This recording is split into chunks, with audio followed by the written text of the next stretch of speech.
Welcome to the Marvelous Moms Club podcast. Discover yourself, break out of mediocrity, and become the mom you've always aspired to be. Here's your host, Kirsten Tyrell.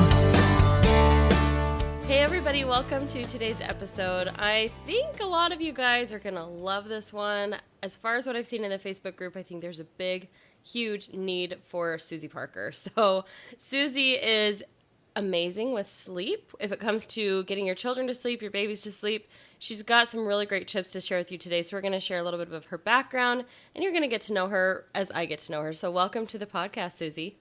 Thank you so much for having me. I'm so excited to be here.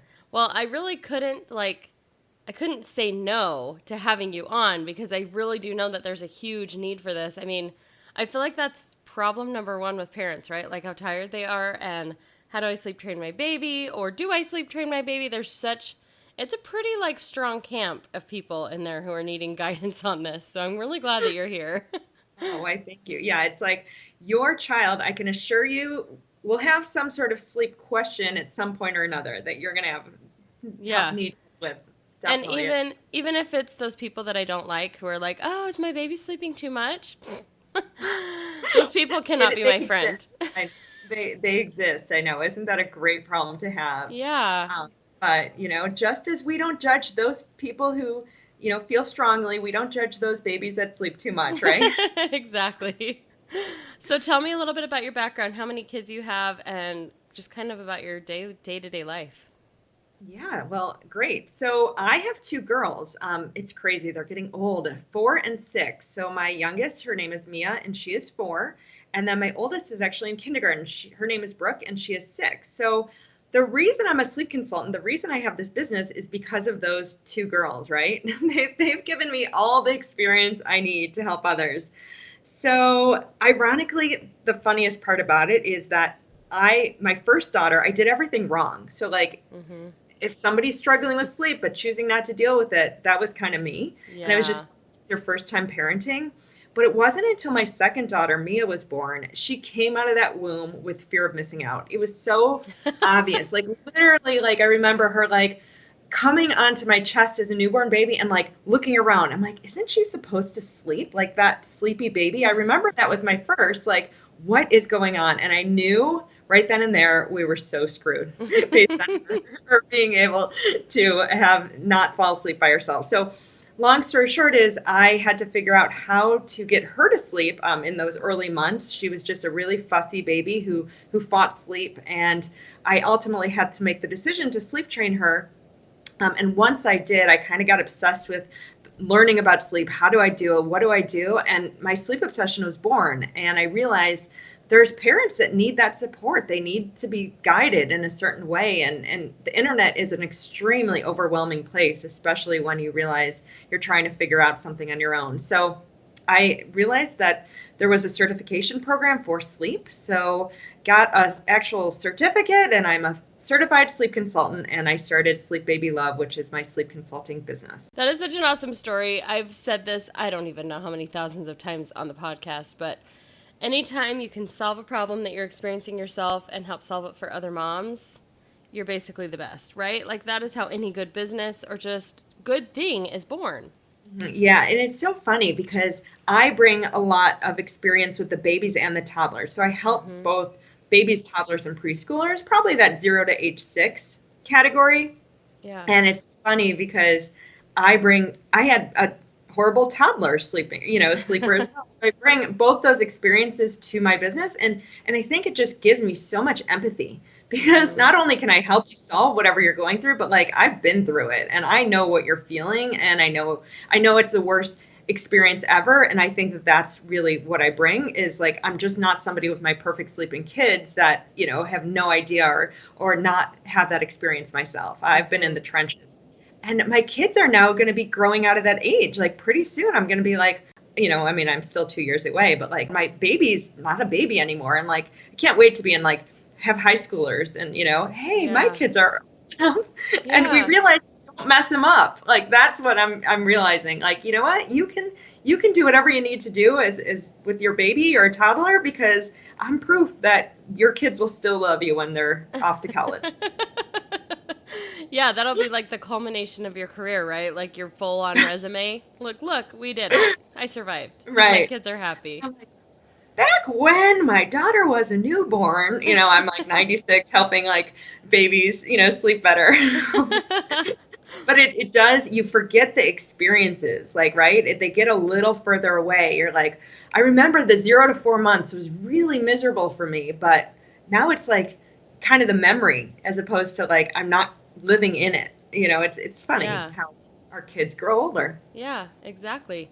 So getting more of like a technical training background or becoming certified, I mean, I feel like, how much do you think that really plays into your expertise versus the real life experience of having to deal with it? Like, do you feel like that's the best test subject, is mastering that with your own kids? Did you get certified in time for it to really help you with your own family?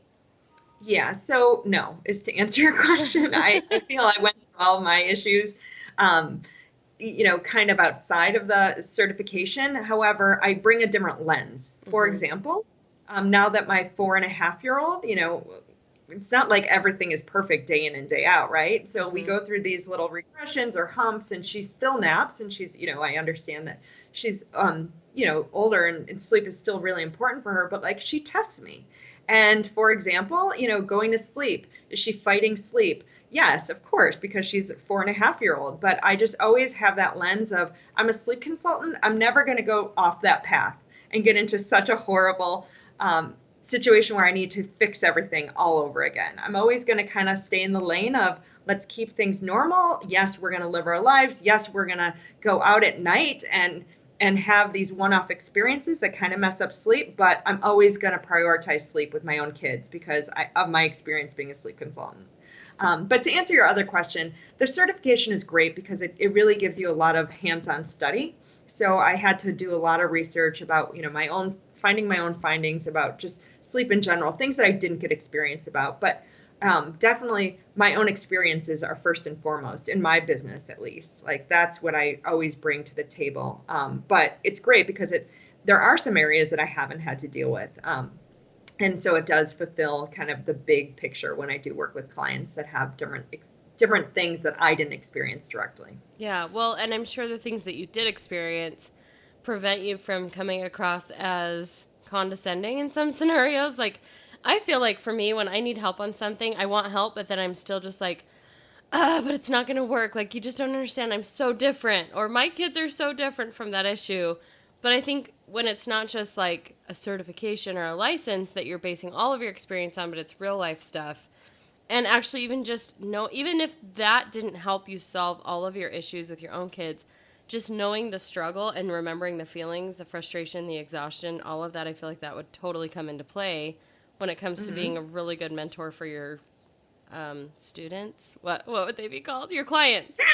My clients. Yeah, I have some students too. I have online courses as well, but no, I agree with that. I bring the empathy and I'm not a higher power, as in like, I'm not, you must do it this way, you must do it that way. I really bring, here's what I suggest, and here's what I need you to make sure that you're comfortable with before you start anything. I believe very strongly, and let's just talk about sleep training for a second. You as a parent should never, ever, ever start something that you're not comfortable with, because you have to be committed to it. And when you start something that you're apprehensive, or maybe I'll try it out, maybe I'll try this, you're just going to fail. You're setting yourself up to fail because you're going to, minute one, stop the lesson. So I believe very strongly of make sure that you're ready, make sure that you have a really solid plan. And then, of course, what I bring to the table is make sure that you have the right support while you're doing it. Yeah, I mean, I think so many people read an article and are like, I'm going to do this or that. And I'm like, no. Let's take a step back and come up with what you're really going to do and how to do it. Yeah. Have you ever found a case that totally stumped you? Like, does it ever just go beyond tactics and stuff and something deeper? Like, I know I have like friends who've had to do like chiropractic work on their babies or whatever. Like, there's really just something inhibiting them from sleeping. Does that happen very often, or do you feel like most cases we can do it? Yeah, so I believe most cases we can do it. I do unfortunately think that there's some underlying medical things that could be getting in the way that either the parents don't know or they don't be as honest about. For example, don't start a sleep training plan if your child is not feeding well during the day. If your child is not taking bottles, let's deal with the feeding issue and deal with the bottles later. So I think that, or I'm sorry, excuse me, deal with the sleep training later. Let's deal with the feeding right now. Yeah. Unfortunately, I have to, I'm not a medical practitioner. I am not giving medical advice. And, unfortunately, I think there's so much emphasis that needs to be between your pediatrician and your baby versus what I can offer, because in most instances I'm not local. I'm doing either a phone or Skype. I can help anyone throughout the world in that great way Yeah. of using. But of course, there's things that I can ask questions, but I would miss it because I wouldn't know everything. So I need to make sure that have you discussed sleep training with your child? Do they agree that your child is developmentally aging appropriately? Is your baby healthy and happy? Things of that nature where it's hard. And that's the ones that they stump me because I don't necessarily know everything up front. And then like what's going on. But it's more, I think, regardless, we have to assume that the baby is happy, healthy, assuming that they get the okay, and that yes, things can be changed with consistency. It's not like I would set anyone up to fail. Yeah. What are the standard issues that people come to you with when it comes, like, I would love to speak for all of the moms right now, but if you could kind of generalize, I think the biggest questions that come your way or the biggest obstacles that come your way as far as moms and dads trying to get their babies to sleep, what are some of the biggest things? I mean, even just like the top 3 tips that you can give just to get started right now. Yeah, so the biggest issues are typically short naps and not having independent skills, so being nursed or rocked, which they need to break that, and then obviously feeding at night. And we're talking about the babies. The toddlers, I could give you other tips as well. So we need to, it all comes down to all 3 of those things are the independent skills. That's first and foremost. If your baby, especially, what you find is not the newborn babies after 4 months of age, if your baby is constantly being nursed or rocked to sleep, they're waking up and not having the skills of their own to fall back asleep. So that's when you're typically finding out my baby's up every 3 hours and they need to be fed, nursed, rocked, whatever they need to be put to sleep. So what's happening is your baby's not transferring sleep skills, so you have to teach them the independent sleep skills. Now, that's a whole can of worms that I just said, because everyone's like, well, how do I do that? Well, it's a little more complicated, and obviously that comes with the big plan. But there's ways in which you can attempt, and I can give you a few different tips. So number 1, always sleep environment. Sleep environment becomes really important, especially if your baby has not been sleeping in their own environment, if they're in your bed or a bassinet. So put them in the crib and make sure it's safe. Nothing should be in the crib with them. For some babies that have never slept alone in the crib, it's always a great tip to put them on the side, almost in a diagonal against the railings, just to give a little more comfort head to toe and make the crib appear a little smaller if they're not used to that big open space.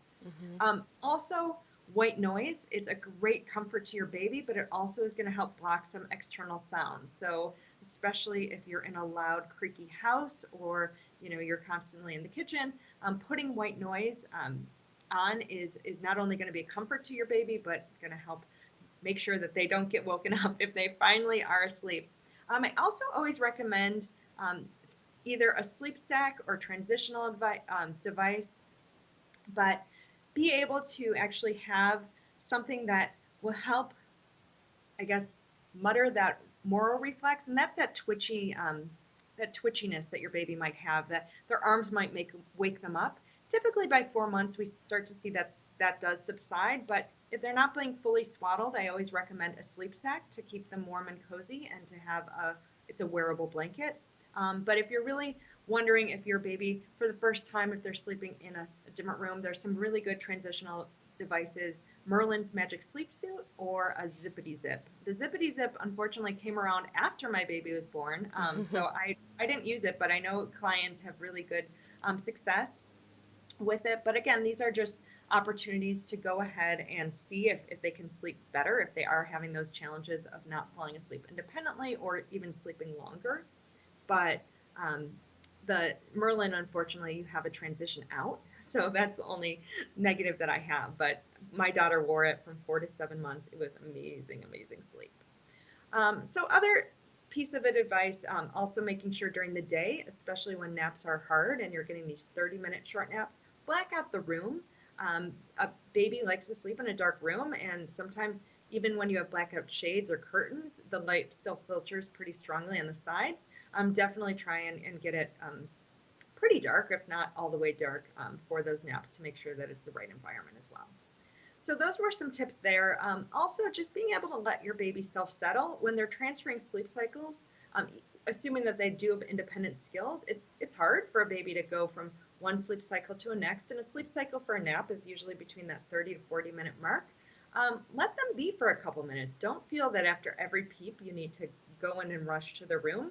Crying it out is not letting them cry at all. So I think that was one of the misconceptions I had as a first-time parent, one that baby, I didn't let my kids cry at all. I went in like at peep one.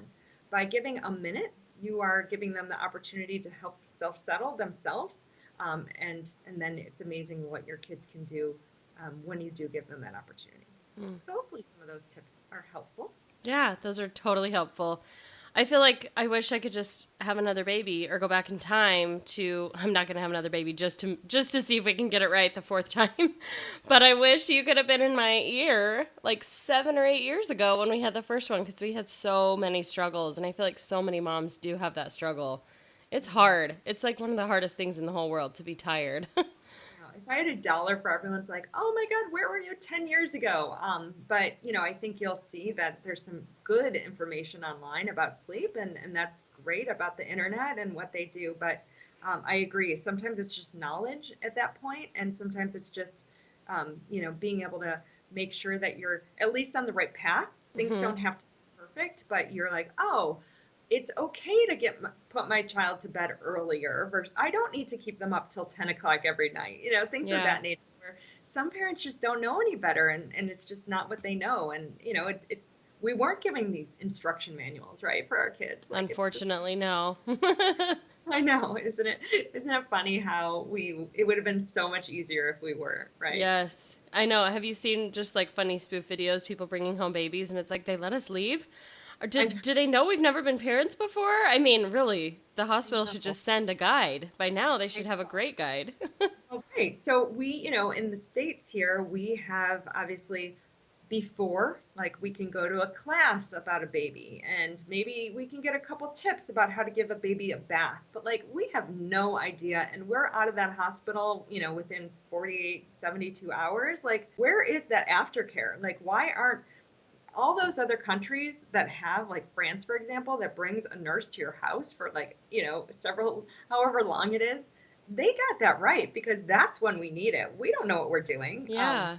And it's typically not, unless it's not those first weeks. It's actually the first few weeks you just have the sleeping baby. It's weeks 3 through, 8.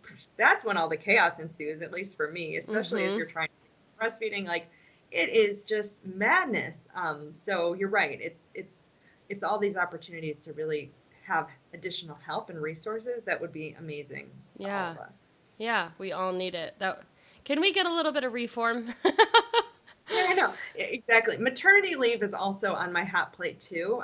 We don't have enough of it here in the States. So I know. It's true. I feel like I'm going to start protesting, Well, and it makes our cultural norm different too, because we don't have that like societal norm where we do take longer maternity leave. And so for me, like when I had my last one, I was like, I'm going to stay in bed for at least 2 weeks, like, because that's what they do in other countries. They stay like in bed for a month, and it helps everything go back together the right way and helps you heal properly. It's just not realistic, because we're in this society where we have to not even keep up appearances. There's just so much to do that there's really no way for us to completely disconnect from that. So I 100% will back whatever you decide to do with that someday. Yeah, I know. It's like, I'm just trying to survive day by day. But the good news is I've seen some really strong, powered Hollywood people who also believe, that reform should happen. And yeah.